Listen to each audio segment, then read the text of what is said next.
All right. Hello, everybody. Hope you all are doing well. This is DFS Army's pre-lock show, Week 8 NFL DFS. We're here to answer your questions. We'll also just talk through what our strategy is for this slate. Tattoo will be here. He's having some sort of emergency, so hopefully everything's okay there. But we have the man, the myth, the legend, Burns, author of Winning the $1 Million Game. How are you doing today, man? You feeling all right? Yeah, I'm good. How are you guys? Good. I know you always have a lot of like strong opinions, or especially focusing on the data and the math, and that's what we love having you here for. Raz, you're like me. You're a GPP guy. We both had multiple like 4 or 5 figure takedowns. How are you feeling, man? I am feeling like I hate football today. So that's why I didn't really say much in our pre-start of the show, because like I don't like anything I'm looking at, and I hate that feeling. So like it's just double hate, right? Like I hate feeling that way. I hate the way it looks. Even though I don't know if it's the same way for you. Sometimes when I feel like absolute shit about my lineups, that's when they go well, or that's when they do well. So, there's still a chance for some magic to happen. I can definitely hope. Yeah, exactly. Brutus, Gamblestein, Mega Royal, Jules, Hinkanif. Good to see everybody in the chat. I appreciate y'all. There are some questions that came in early. Carlos, you were ahead of the game by an hour. We'll definitely get to your question with that. He said, "Good morning, gents. Thank you all for all you do. Burns is the GOAT, not lying there. I'm a low dollar single entry cash player.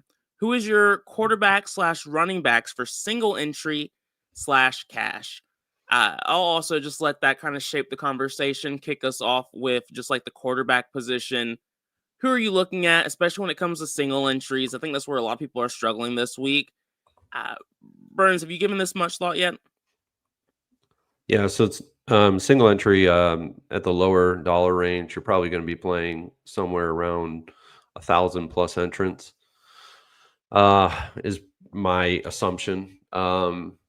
So having a chalky quarterback, but you have to get contrarian around him is kind of the build that you would have to have. I don't mind. A lot of the quarterbacks that are actually in really good spots today are actually really chalky. So, honestly, I think you just roll with one of them. My preferred quarterback in single entry at the high dollar range is Knicks today. And pair him with whoever you want. But at a lower dollar range like this, you could actually go to somebody that's lower owned. Somebody that is kind of slightly lower owned than everybody else right now. I think, Kirk Cousins is slightly lower owned than everyone else. That is a really good play today. That's probably because of his projection. And you can stack him really easily, and you can get in some really good studs at the RB spot there.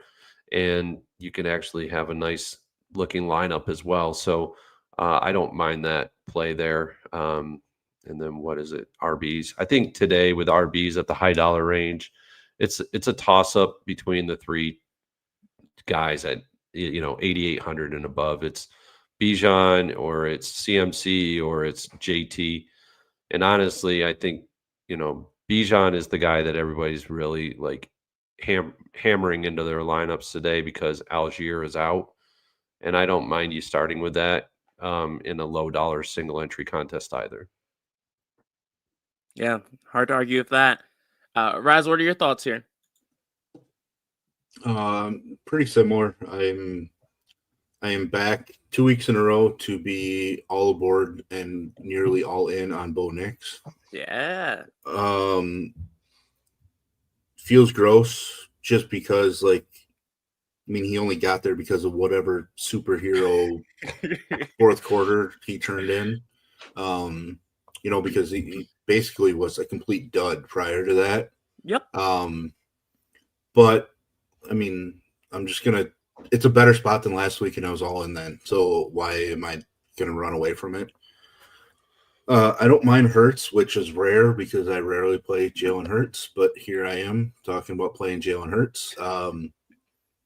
Because he's only 600 more than Bo Nix this week, right? So if I'm going to be so high on Bo Nix, like at 6K, I have to consider somebody like Hurts. Valid, dude. I don't know what to do with the cheap quarterbacks. I think Spencer Rattler's probably the best of those guys. Like Huntley, Cousins, Dalton, all getting these random starts. Cousins worries me because like Drake London's sudden downgrade to questionable, at the end of the week. Suspicious. Yeah, I mean, it's very alarming, I guess. And like now Tyler Huntley's kind of popping, which worries me a ton too. So yeah, I'm really spending up at quarterback, which is super rare for me to say. Running back wise, yeah, it's just Bijan, and I might fade CMC, and it really scary, but I don't really want to play players in that matchup other than like George Kittle because of that thing that's going on this week that everybody's talking about nonstop. National tight end week. You got to talk about it. And yeah, I understand what where you're at there, especially when it comes to the running back position. Like Burns said, like it's those three guys are the guys this week, and you kind of pick and choose. I'm with you with having the least amount of exposure to CMC is pretty much how I rank it too. Mm-hmm. Tattoo, the question we're on is your favorite single entry quarterback for this week, and then also kind of like your top running back this week too that you would highlight for single entry lineups. Single entry, I'm going with Bo Nix. Running backs, I guess Bijan is my top dog. Sweet. We're aligned. Everybody's aligned. Don't know if that's a good thing or a bad thing, but hey, it worked out last week. Maybe one or the other. Exactly. Dixon said, okay, guys, can we please settle this once and for all? Is today actually going to be National Tight End Day and they're going to go off? Or are the books using it as a psychological trap and about to take all of our money?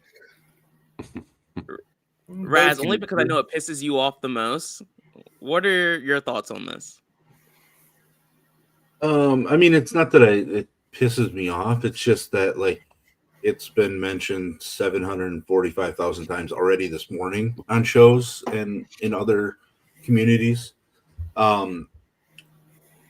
We've seen some pretty big performances from tight ends in this week in years past. So, like, it's a thing. We've seen some tight ends talk about it too.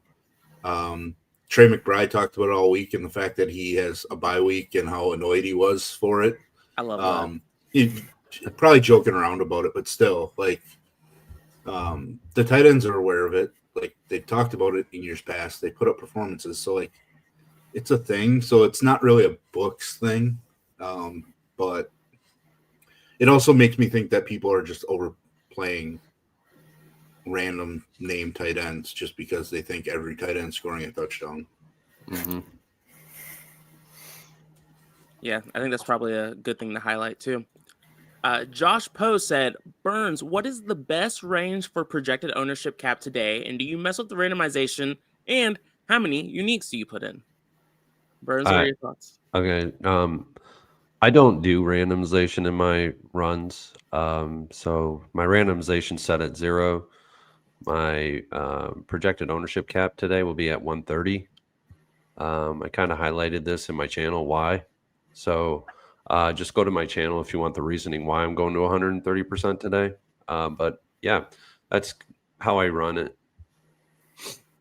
Perfect. And for those of you who are wondering what in the hell we're talking about here, this is all around the domination station that we use here at DFS Army. Is our optimizer. If you're interested in being able to utilize that and following along with what Burns and the rest of us are doing, click the link in the description. Use promo code Tattoo for a 10% discount, or really any of our usernames work for that, but Tattoo's the best. You should use his. And that will give you some access to make sure you can follow along with us a little bit more. Next up, we have Nathan, who says, do you all believe in Geek's dart play? Tattoo, do you like dart this week? I do. Mainly because I feel that game's going to be a shootout. Fair. He's I ran 300 lineups, and I have 10%. He's in 31 lineups. Yeah, that's good leverage if he goes off. Raz, Burns, are y'all with this too? I mean, I'm fine with it. He's somebody I'm gonna have, but I think everybody's gonna put in a lot of weight the fact that he and the Giants beat Philly recently, but now it's in Philly. Plus, he's just not somebody I love stacking around either. Like, I don't really want to be too exposed to a Giants tight end or Wandale. So, I mean, he's fine. He's somebody I will definitely build, but I can think of a few guys I'd prefer over him. Yeah, for me, it's going to be a hell no, man. Hell no. Jay said early only single entry quarterback. Burns, I know you liked Bo Nix, and so that was one of the later game quarterbacks. Do you have an early game favorite? I would probably just go to Jalen Hurts on this one. I think he presents the most upside of any of the quarterbacks on the early slate. And he's actually prop projected the highest of any quarterback on the entire slate this week, whether it be early or late. So Hurts is the guy, I think, but I could be talked out of that. Yeah, I think that makes sense. Raz, do you have a lean on this situation? I mean, it hurts for me. If it's not Hurts, then it's somebody like Flacco, which feels gross, but without Sauce on the other side, like, it's just Chase and Higgins all day long. Yeah. Osid said, if not playing JT, can the Colts game be faded? Tattoo, do you have a strong thought process on this? Are you playing JT? Are you taking shots on the passing game at all? A few shots. I'm not using Daniel Jones, but I had a little Pierce, Downs, and Pittman sprinkled in, and Warren, obviously. I think you could Warren's standalone. You can play just by himself. Agreed. I mean, this game has the highest team total on the slate. If JT's not doing it, that means the passing game or attack is doing well. So personally, I mean, I'm not going out of my way to force it if it's not fitting like the line, like if it's not fitting into my single entry lines. But when I'm MMEing, I do have exposure, whether it be the tight end, the receivers, or Daniel Jones if I'm not playing Jonathan Taylor. Thoughts on Justin Fields? Raz, any interest? I do have interest. And yes. Okay, let's go. All feels right. terrible. I mean, Justin Fields' manhood has basically been challenged by the owner of the team. True. He is back in Ohio. Yeah. Does that, returning to where he went to college and the area, put up or shut up? Like, the problem is he's screwed at wide receiver, right? Yeah. But I also think we could see an 80-yard rushing game out of him, with a touchdown or even two. Yep. So it's something that I'm just on because I think everybody just assumes he's going to do the same thing again. I mean, he has been trash, but we've also seen him put up fantasy points when he's played like trash too. Exactly. What's to say he can't pull something similar to Bo Nix last week when he looked like trash for he's done 80% of the game. Right. So I am going to be playing Justin Fields. I don't feel great about it, but again, it's because I hate this slate so much that I'm going to play some really crappy options. Yeah, fair. I'm playing 6 quarterbacks today, and Justin Fields is one of them. And I'm comfortable with Brees Hall stacks, and Mason Taylor is obviously like the easiest stack there too. Chuckson appreciate the super chat. He said, "Let's effing go. I lost $100 at the poker table to an old smelly fish who plays with literally any 2 cards. So I'm ready to win. Hope Flacco's the nuts." Hey, I'm wishing you luck. I appreciate the support per usual, man. Real Reed, I see you. All right. We've touched on the quarterback position a good amount, Gamblestein. So I'm going to move us over to the running back position, unless there's anyone else you all want to highlight at quarterback. Good. I mean, I think I'm good. I'm surprised that Tattoo didn't even say Drake May yet, even though it is against Cleveland. Oh, he's in my pool. He's my 4th highest quarterback. I mean, like, some people probably will ask about Caleb Williams at some point, right? Yep. I have him too. Obviously, the Ravens' defense has looked horrible much of the year, but like coming off of a bye, like I feel better about them being healthier. Plus, Caleb on the road just seems to have a much lower ceiling. Like I'm playing him, but I think he's somebody that I don't really want to force in. I'm kind of shocked to see him at sub 3% right now, to be honest. Yeah, I mean, for me, it's just an ownership play at this point with the positive game environment. Like you said, I don't love it, but it's one of the better spots on the slate just in comparison. So yeah, I feel you. It's not sexy, but it makes sense to me too. I have another one, but I'll save it till the end. Oh, so it's like one of the sneaky low owned plays? Well, maybe a gross low owned play. Oh, okay. It's too early for it. I get it. I give it some time. He's going to talk about Cam Ward now. That I am not. Okay. I mean, the only thing I've understood about the Cam Ward play is just that the Colts secondary is so bad, but I can't do it. So, if it works, I wish y'all luck or congrats, whatever.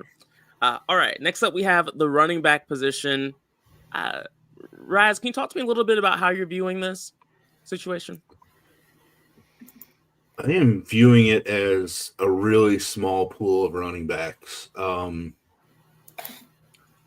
it like every time I hand build, I look at it and I think, God, I should really try to play somebody else. But like, then I look around and I'm like, I really don't want to play anybody else.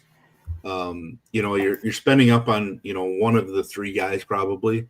There are routes to playing 2 of the 3 together, just because you can dart throw a couple wide receivers, plus then maybe go double tight end, which I don't really want to do. Yeah.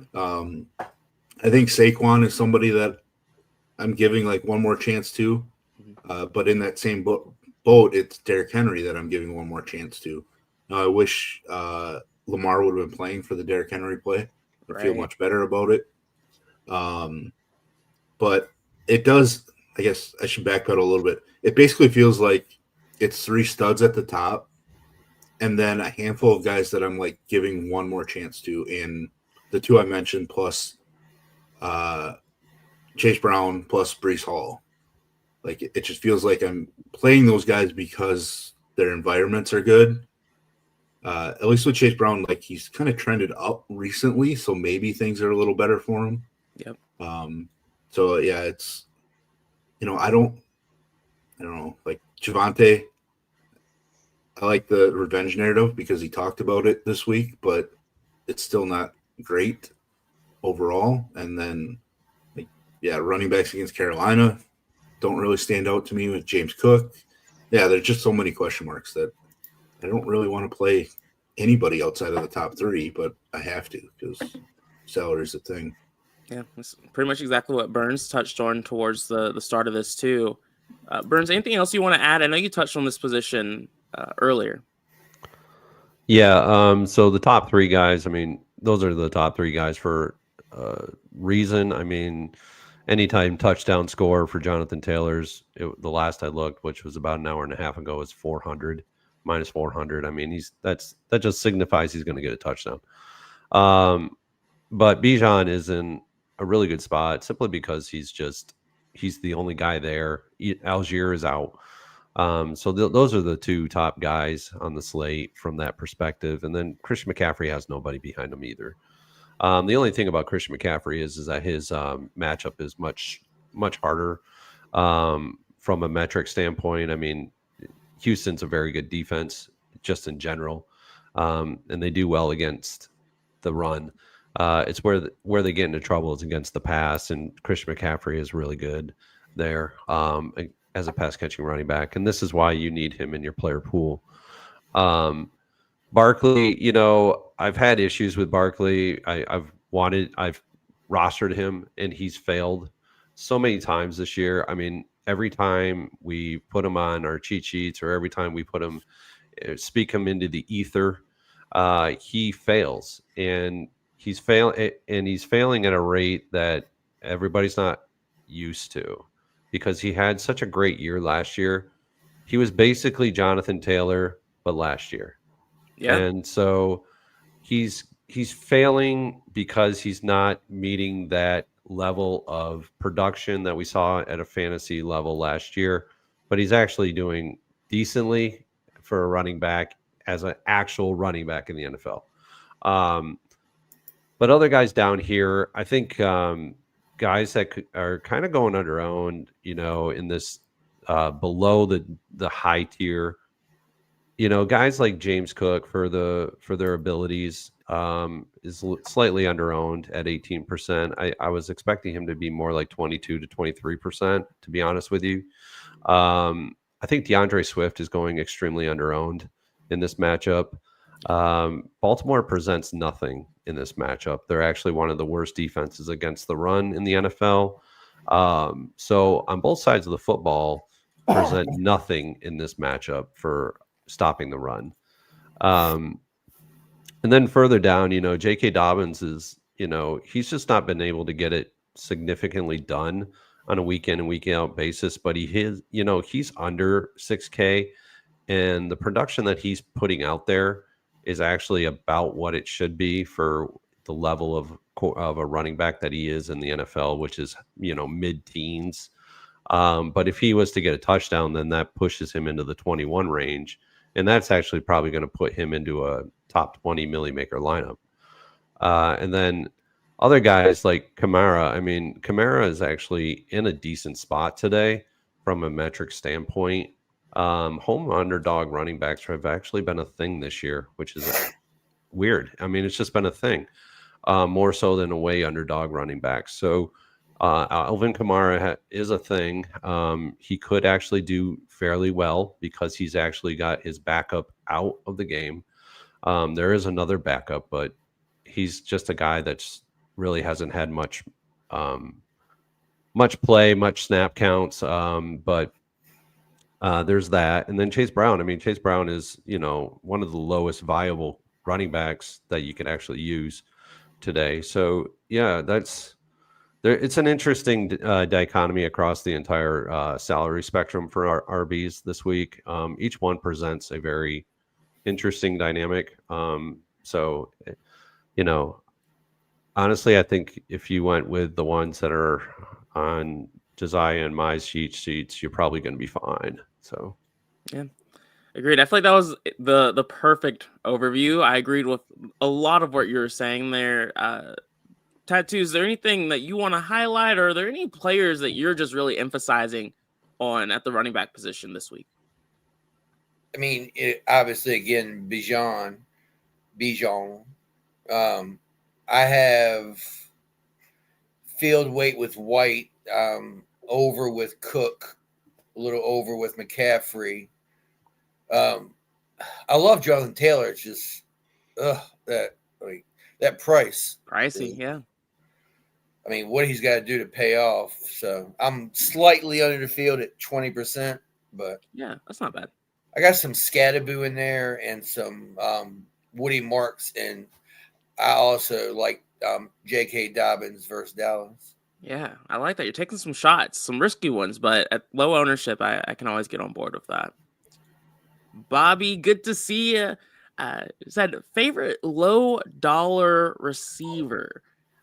Let's go ahead and switch it up. Let's go ahead and talk about the wideout position. This is where I think you can get different. This is where per usual, every position, that's where the money is made. But I think people are pretty aligned at the quarterback position, the running back position. I think this is where we'll start to see a little bit of disagreement even between us. So, Tattoo, I'll go right back to you. Favorite cheap receiver, but also just what receivers do you like and who's standing out for you on the slate? I guess if I start with cheap, I have a little group that I used of Tez Johnson, Jalen Noel, Franklin. I do have some oddballs in that. Eric, funny last namer. Yeah, the Titans receiver. Yeah, and Jameer Dyke. But I'd say my favorite lower owned would be that probably Tez. And other than that, I'm really heavy on Devontae and Ibuka and Chase Sutton would probably, my top dogs. Yeah, no, I like a lot of that. Look outside your window, man. I appreciate the super chat, $10, and you didn't have a question. You're just sharing some love. I appreciate that, man. Good luck today. Raz, what about you? Wide receiver. How are you thinking about this position today? I think I'm going to have a decent amount of lineups that have two guys sub 4,700 in a lot of DK lineups.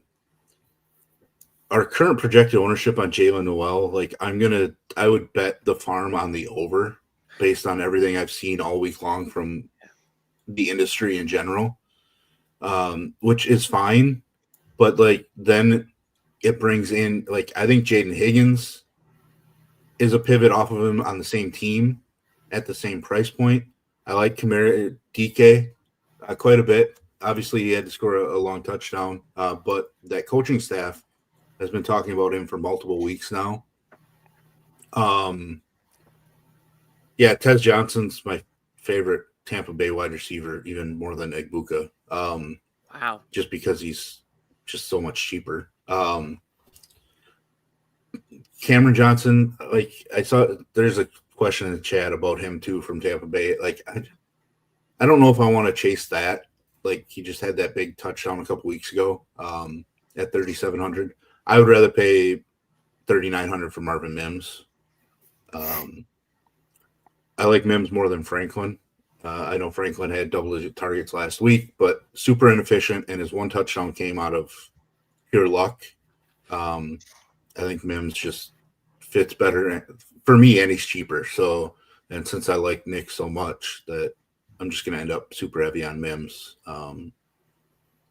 Burden could always blow up, in 20 snaps. He could have 4 targets and 2 of them be 50-yard catches. So he's another guy I want to mix in. Okay. Burns, anyone else you like, or how are you thinking about wide receivers?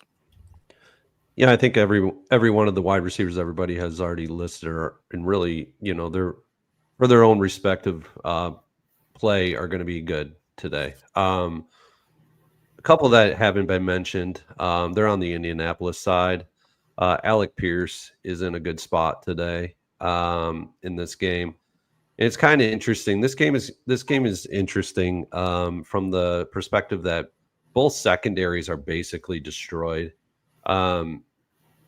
Ladarius Sneed is out for Tennessee in this game, and so that presents a lot of opportunities over the top in this game for Indianapolis. It's kind of why I have some interest in Daniel Jones today because of that fact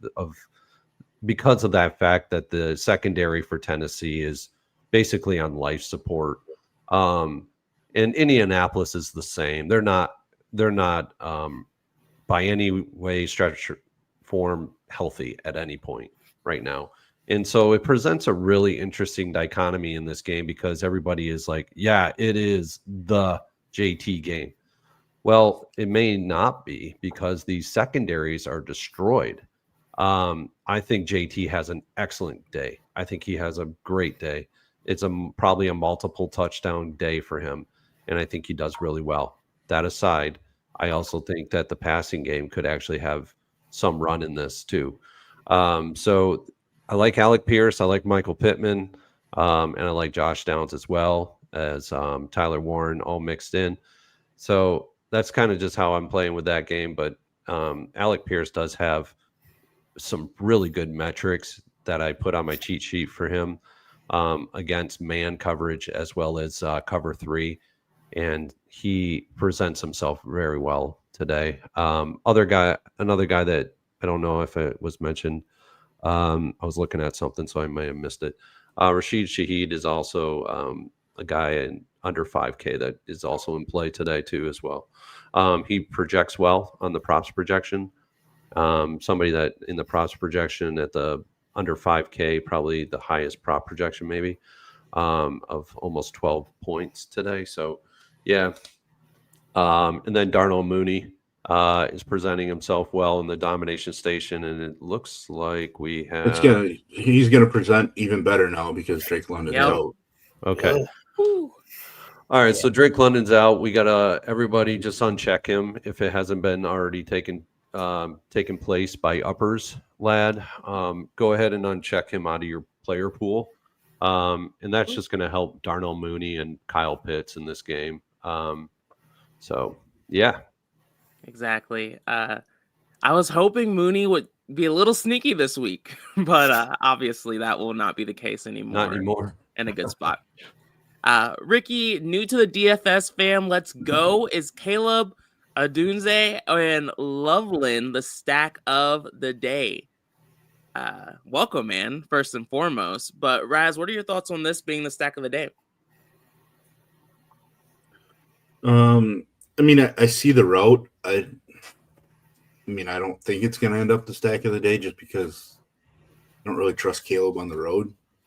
I've been pretty anti-Loveland all season long, but like no commit. Today might be the day that he does a little bit.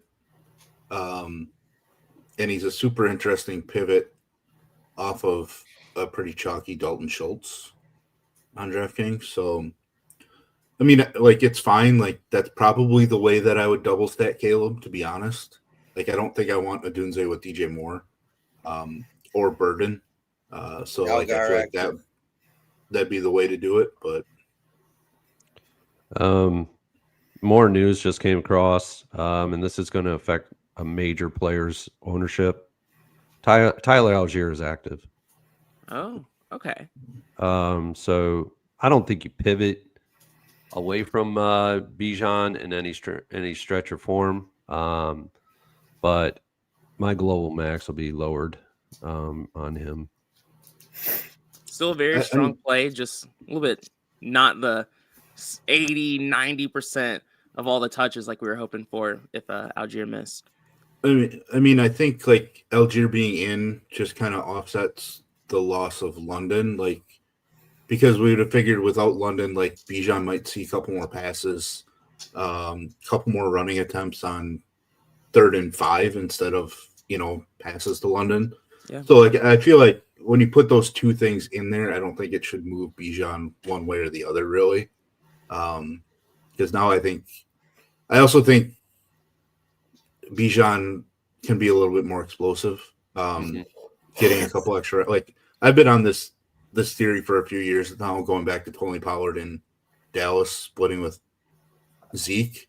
Like Pollard was explosive because of the way he was used. As soon as he was put into an every down role, like he lost that dangerous feeling to him.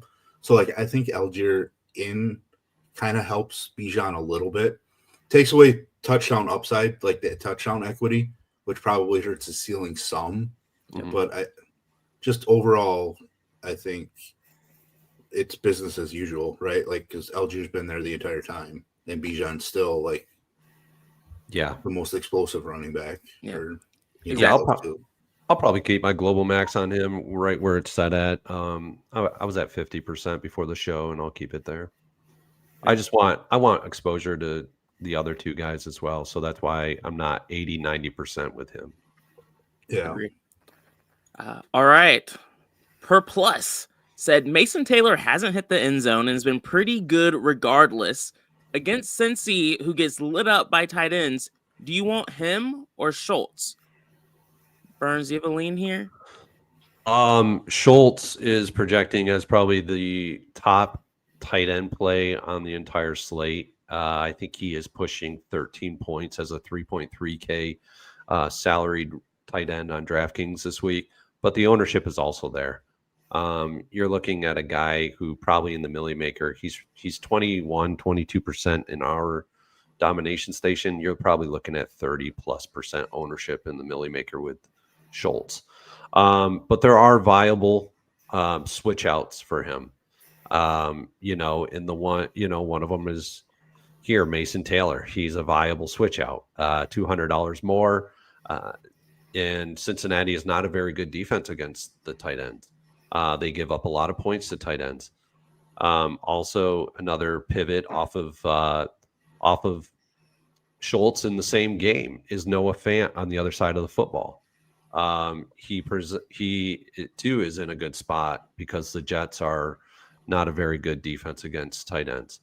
There are, Kyle Pitts now becomes a even better play than he was already a good play at 3,900. If you can't get that $400 more, and then there's a guy in Tampa, Cade Otton, who also presents well today.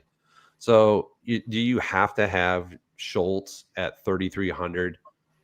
I would save him for cash in high dollar single entry contests, but I don't know. In the Millie Maker, I'm almost at a point where he's going to be so high owned that it might be beneficial to lower it to, half of field ownership, or, in these large field like the mini max and stuff like that, the play actions, half of it, or potentially even, cap them at like 10% and call it a day. So you at least have a little bit, but not a lot.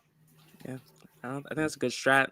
For me, the chalkier you are, I'm looking for a reason to do stuff like that, just as a way to get different. Look outside your window. Appreciate it again, man. This time you have a question, so if we can help you out here. He said, what is a good global max across the range of quarterback, running back, receiver, tight end, and defense? Burns, since I know you usually have a pretty consistent process here, I'll throw this one back at you. Yeah, these never change for me. It's 20% quarterback. Running back and wide receiver are set at 30%. Tight end is at 20%. And defense is at 15%.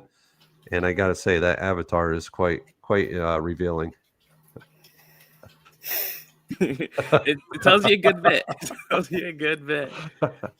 All right, let's see. Easy Bandit said, we doing any bringbacks of Hurts? All I have is a skinny stack with Smith. Tattoo, any interest in Hurts or like any skinny stacks here? Yeah, I have Hurts with Goddard, Devontae Smith mainly. As far as bringbacks, I have a fair amount of Wandell, some Scatterboo. Nice. All right. King Knief, I'm sorry I disappointed you. I'm so sorry. Let's see. Jeffrey, I saw your question about flex percentages. We touched on double tight ends and having some interest in it. Raz, when it comes to like your specific position by position breakdown for flex percentage this week, where are you at there? Right now I'm playing around with 60% running back, 60% wide receiver, and 10% tight end. I usually start it right there and then run it a few times just to see how much I'm getting of each one and then kind of adjust. Like this week just feels more wide receiver in the flex for me just because I don't love running back overall, but it's similar enough to where I'm probably going to be very similar between the two positions where much of the year I've been running back heavy. Fair. Burns, are you close to that or where are you at there with flex position percentages? The top 20 Millie Maker lineups are right around 50%. Tight end is about 10-ish%, and then the rest is filled out with wide receiver. I'm going to be slightly under that 50%. I'll be 45% today at the running back spot. 10 to 15% at the tight end and then fill in with the wide receivers. I think it's a day when you have like Jonathan Taylor at 9,500, Christian McCaffrey at 9K, and Bijan at 8,800. You need some salary relief in the flex to be able to offset it for some lineups. So that's kind of why I'm going that way. Sweet. Jay, good to see you, man. Who are your 6 quarterbacks? That's cojones. Hey, I appreciate it, man. You've been killing it too in NBA recently. You do a little bit of everything, which I love. I'm like that too. We both have the itch. For me, the quarterbacks I'm using this week are Bo Nix, Daniel Jones, Justin Fields, Baker Mayfield, Kirk Cousins, and Caleb Williams.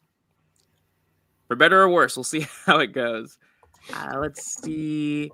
Real Money said, do you guys think Flacco is going to open up the running game for Chase Brown now? I do, but Raz, what do you think? I mean, he did last week, so it's just I don't know if the volume's going to be there. Like, Chase Brown looked good last week and still only ran the ball, I think, 11 times, if I remember correctly. But we did recently see Chase Brown get a bunch of targets in the passing game, which we weren't expecting at all. So maybe it just opens up his touches, maybe not running game only, but maybe it does help some of his touches numbers going forward. Because, like, I mean, just moving the ball is generally going to put him in better position. Even if it is chunk plays through Higgins and Chase Brown, like, it's still going to raise Chase's touchdown equity, I guess. Perfect. All right. Osid said Fields, Devontae, Ibuka, Atlanta, or Kirk, Mooney, JT, Saints defense, FanDuel, High Dollar, Tattoo. What are your thoughts on this one? Whew. There's a lot to let like sink in. There's a lot to digest at the quarterback. As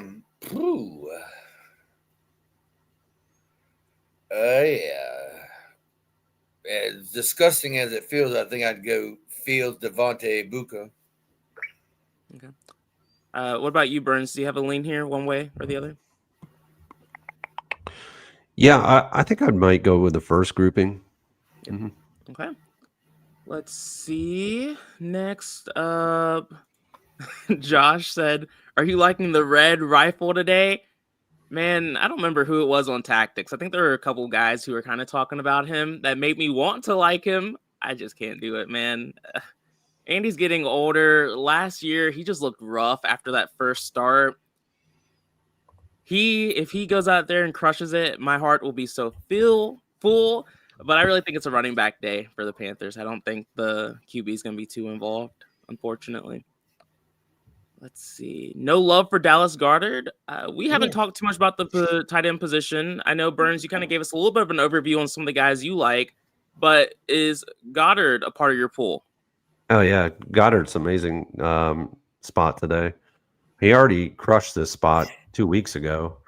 And I think he can crush it even more without A.J. Brown in this game as well. So I really think him and Devonta, that's where the shares are going to go from A.J. Brown's absence. So Dallas Goedert could have an amazing day today, or he could do, just a middling day. It's really, honestly, how they scheme and everything, So, yeah. Raz, how are you viewing the tight end position this week? Starting to like it even more today, even though I hate the whole narrative thing for it, just because I heard it so many times. But yeah, like now I'm starting to really want to. I was already kind of as a pivot off of Bijan being heavy on Pitts, but now I want to be heavier. Like I like Goddard quite a bit. I like Dalton Schultz quite a bit, but I've been moving Schultz pivots to one of the 2 Houston wide receivers for around the same price, just to be different. But yeah, like there's just a decent amount to love. Like I think George Kittle shows up after going catchless in his return last week. Like, he's somebody that I don't think is getting talked about enough. The one guy that I'm trying to not play is Jake Ferguson. It's just mainly because he's now 6K on DK. He's 7K on FanDuel. Damn. Like, there's no chance I'm doing it. And, like, I get he scored 6 touchdowns over the last 4 weeks, but that's not going to be sustainable. That price point is just wild for me, with them being healthy at the wide receiver position, to where he basically has to score 2 touchdowns, really. Okay. Tattoo, how are you looking at this position? Tight end. Yep. Let me scroll down. I have more Dalton Schultz that I'm comfortable with. But I have a lot of Goddard and Pitts are probably 2 of my main with K-Dot. Then I have a Puke tight end. Who is it? You got to name drop him now. Taysom Hill. I don't think that's crazy with them not having a ton of running backs. I mean, who else is there besides Hill? That's not wild. I like that one. All right. Michael said Chris Olave or Cortland Sutton. Raz, which way are you going here? Cortland Sutton.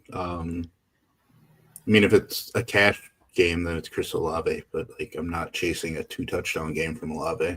Yeah. What about you, Tattoo? Oh, yeah. Cortland Sutton. Zoobs said, is Achane viable against Atlanta? Does he have a ceiling like the big 3 in this matchup? Burns, I don't remember if you mentioned Achane, but what are your thoughts on this question? Let me pull up something real quick. Okay. With Achane, the metrics are there for him. He's basically the only game in town there. Yes, I know there's somebody behind him, but really it's just him. And on the road as an underdog, the Atlanta Falcons are getting beat by pass catching running backs. They're 21st in the league against pass catching running backs. The average fantasy points against the position of RB, they're in the middling of the NFL at 15th. I think he's the only real viable player on Miami that you could play. I know Waddle is getting some prop projection and leading to ownership in this slate, but honestly, I think it's Achane, and that's why he's still in my player pool, because of the fact that he's the only guy in town for Miami, and they're just a dumpster fire of a team. And offensively, defensively, special teams, the whole team. And so I can understand if you want to play him. It's not a bad play at all. Perfect. And then Raz, I know everyone's talking about who are we looking at now with Atlanta, with London out. Is Pitts a core play? Mooney, is there another receiver that's going to move up that we should be looking at? How are you seeing this scenario or situation play out now at this point? 2 weeks ago, I probably would have been like, well, just dart throw like Casey Washington. Right now, I just don't think I want to mess with it.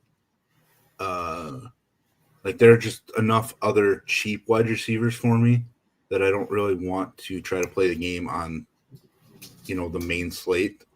I'm just heavy Bijan and Kyle Pitts, and I'll have Mooney, but I don't really want to rely on Mooney a ton either. With Cousins being there and not knowing what Cousins is going to do. It forces me to condense my Atlanta exposure, really. Yeah, I get that. It wouldn't shock me if this team really does just funnel the ball to Bijan. And I do like Pitts and Mooney slightly more than I did before, but I don't disagree with you that going too crazy here might just ruin your entire week. Let's see. Cedric, what's up, man? He said, thoughts on the defenses for DK GPP. Thank you for keeping us on track. I appreciate you. Let's see. Tattoo, how are you looking at defenses this week? Patriots, Colts, Texans, Eagles are my mainly Patriots and Colts. Then just mixed in some Bears, Broncos, Falcons, Bucks. Perfect. Raz, what about you? Mainly the same. Sprinkling in some Ravens and Bears for that matchup, and I get, the Ravens defense hasn't been good, but still Caleb on the road. I'm actually playing a little bit of your Carolina Panthers defense at home. Why? I mean, mistakes can happen. Yeah. Sacks can happen, right? Like, yeah. I mean, Josh Allen as a scrambler, like sacks can happen that way. So they're 2,200. I think it's just a dart throw. Because we've seen the Bills' offense come up flat at times. So I don't know. It's just one of those gut feeling ones. Like, I feel better about using them than playing the Bengals, even though I'm playing the Bengals because of the field. But like the Bengals defense has been so bad, and people are gladly jamming in Cincinnati's defense, which I really don't think you should be that happy about doing. Okay. And then the defense whisperer himself, Burns, how are you thinking about defenses? Or is there anyone that you want to highlight? Let's see. Did we talk about the Texans yet? Tattoo mentioned them, but what's kind of like your thought process behind liking them? Well, there's a lot of ownership on Cincinnati right now. And I get why there is a lot of ownership on them. The Jets aren't, their offense is Garrett Wilson less. And, they just haven't been a great offense over the course of the year this year. But Cincinnati is equally not as good. It's not that great of a defense either. But for 2,700, I get it. I understand that that's a great, salary relief point. I wholly get that. But only for $300 more, the Texans are a superior defense to Cincinnati.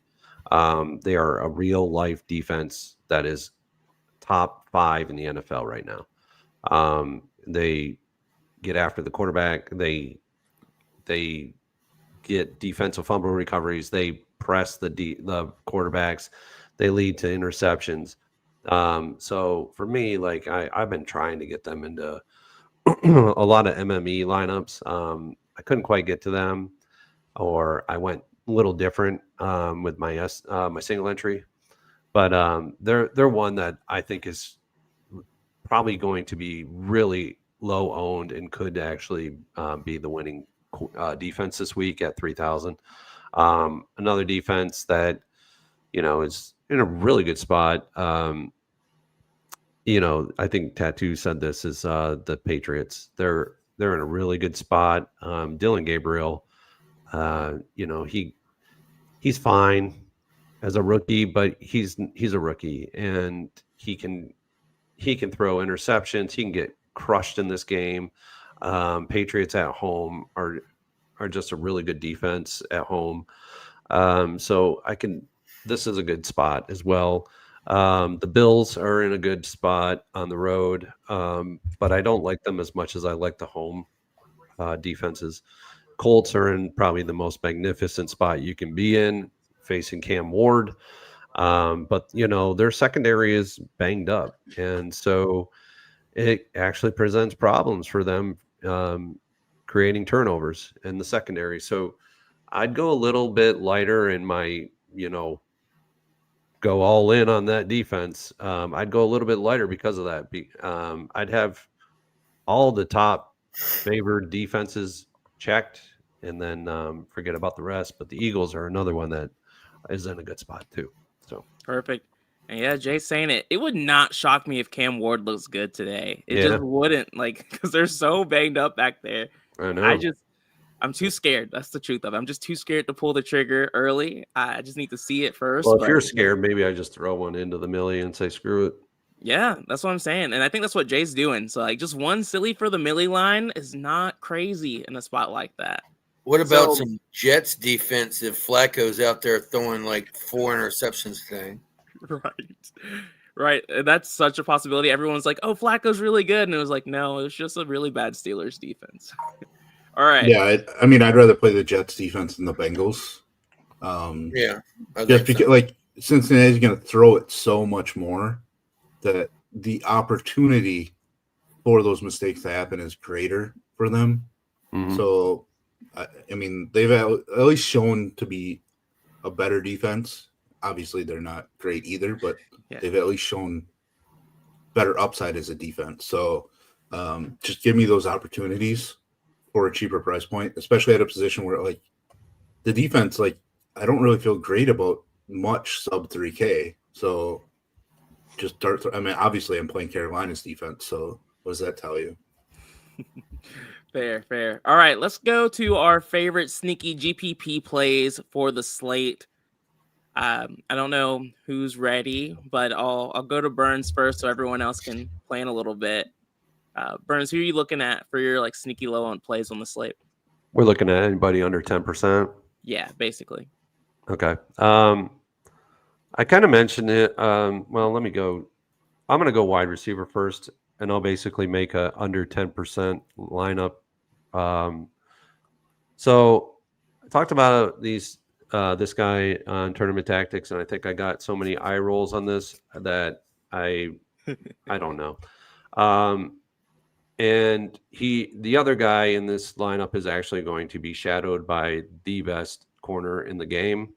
CeeDee Lamb is going to be shadowed by Surtain today. Surtain has actually came out and said that, I can't wait to shadow him all game. And so that opens up George Pickens. And so George Pickens could actually have a decent game today. Under 3% or 3% ownership. That's not bad at all. I'm not going overboard with this play. I mean, it's just, if I go field ownership, that's 3 lineups and 100 entries. So, that's not terrible. Another guy, Roman Dunze, if you're running out Caleb Williams today, Roman Dunze is a guy that you should be pairing with him. Roman Dunze at sub 6% ownership. That's really like, wow. Because before he was just, crushing the ownership boards. But and another guy, Jamar Chase is actually 30% plus ownership right now. I think the WR2 in this one is going overlooked. T. Higgins, and T. Higgins actually could have a decent day today because of the fact that everybody thinks it's Jamar Chase, and it probably could be Jamar Chase. Who knows? But T. Higgins also can get it done as well. And Flacco has been looking at him. So he looked at him last week. There were targets that were going to T. Higgins. At the running back spot, guys that are under 10K right now that I think, touched on a couple of these guys, DeAndre Swift, as well as J.K. Dobbins and Alvin Kamara. These are 3 guys that are in my pool that I'm going to just run with because of the fact that they're under 10%. I talked about earlier why I think they're viable. And then a guy that's under 10% ownership and at the quarterback spot in a decent spot is Baker Mayfield. His ownership has actually been suppressed since Friday night, and he's actually in a decent spot here. And then at the tight end spot, under 10%, guy I talked about on Friday, Dalton Kincaid. He is healthy. He is in this game. He is a guy that is starting to pick up target shares with Josh Allen, and I actually like him a good bit in this one. And he is a straight salary pivot off of Dallas Goedert. it's almost a 1-to-1 pivot. So like Kincaid, and then the defense that's under 10%, and I already talked about them, is the Houston Texans. Burns, we are very aligned this week. The only one I couldn't do is Kamara. I think I have like 3 or 4%, which is a little under the field. But man, you were talking, and I was like, "Whoo, we are seeing eye to eye this week." Tattoo, man. What about you? How are you looking at sneaky, low owned, below 10% players and plays this week? Let's see. Well, quarterbacks. I mean, they're almost all under 10%, but my lower owned ones are like May, Dart, Caleb. And I have Baker, but I have some Spencer Rattler. Oh, okay. Was that the one you didn't want to mention earlier because it was gross? Yeah. Running backs, like I said, lower owned, Dobbins, Marks, Scattaboo. Mark Scattaboo, perfect. And Scattaboo, he did show up in 1% of my lines in the last run I just did, and I was like, oh, okay, maybe a little bit of Scattaboo for Tattoo.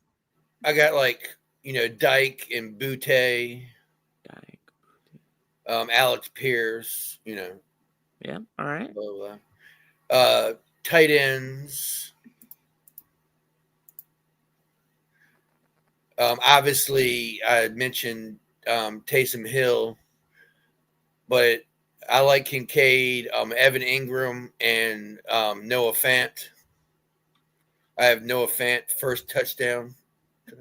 Oh, 1,400. Defense, I mean, Jets, Broncos, probably, something like that. all right. What about you, Raz? I'm going to start at the defensive end and go the other way because I have a quarterback that I'm going to try to explain why I'm getting there. Defense, I already talked about, like the Jets being my defense with the Panthers down there just to be different. Tight end it's whatever. Fannin, I guess, is probably the guy. I know Njoku's back, but still, like, he's going to see enough targets that makes him viable. And nobody's talking about him now because of all the other tight ends. And obviously, like, he's more expensive than Goddard is. So, like, that's why he's not being looked at. So it's an interesting pivot. It's not one that I want to be super heavy on. Wide receivers, Khalil Shakir out of the slot for Buffalo. I haven't seen him getting much talk, even though, like, Allen's props projections are the highest of any quarterback. Like, so why not bring a wide receiver along with him if you're going that route? Marvin Mims, definitely. Tez Johnson, Rome being just 5%, like, that's crazy considering just a few weeks ago he was 25% every week. Nothing changed besides a bad weather game. Like, right. Like, so just seeing that, even though I don't, love the Bears on the road with Caleb, like, just Rome in general at his role, and all of a sudden, like, just not being owned makes me want to play him more. Running back, like, they've all pretty much been talked about. Like, I can't really get on board with the Kamara yet. I just think he looks too dusty.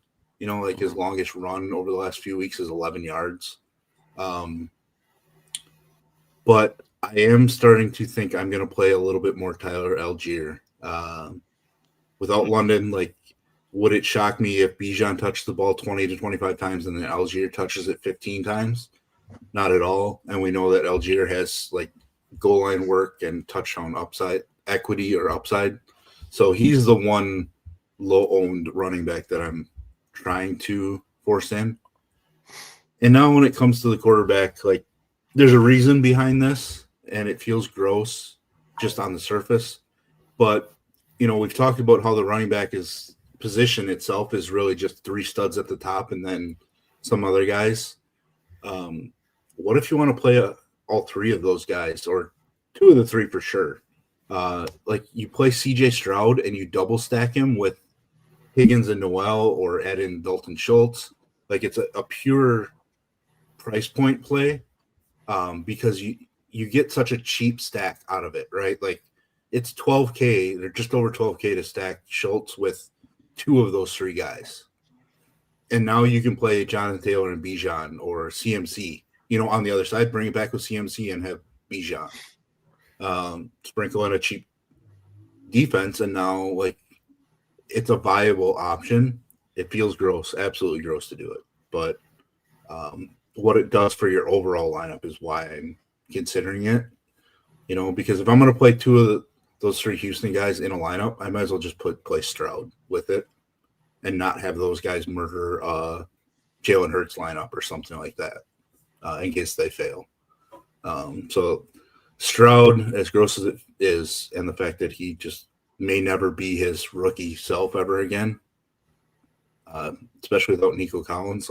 Obviously nobody's going to go that route, but to me, from a price point play, it makes sense. Yeah, at home too, so that definitely helps. The one thing I'll say, Raz, you're dropping names I haven't heard anywhere. So if these hit, you're just the freaking GOAT, man. Love that. Well, hopefully something hits. Yeah. But that's the GPP strategy. That's what has helped you win takedowns. That's the way it's worked. Tattoo, who's your anytime touchdown prop before we wrap up here? Noah Fant. And I have him for first, but I like him anytime. And Taysom Hill. Boom. All right. You're not playing it safe either. I love that. All right, y'all. Well, thank you for sticking it out with us today. We'll be back next week. Good luck, and we'll see you in the Discord. Peace out. Bye. Ooh, I didn't end quite yet. I almost left the stream.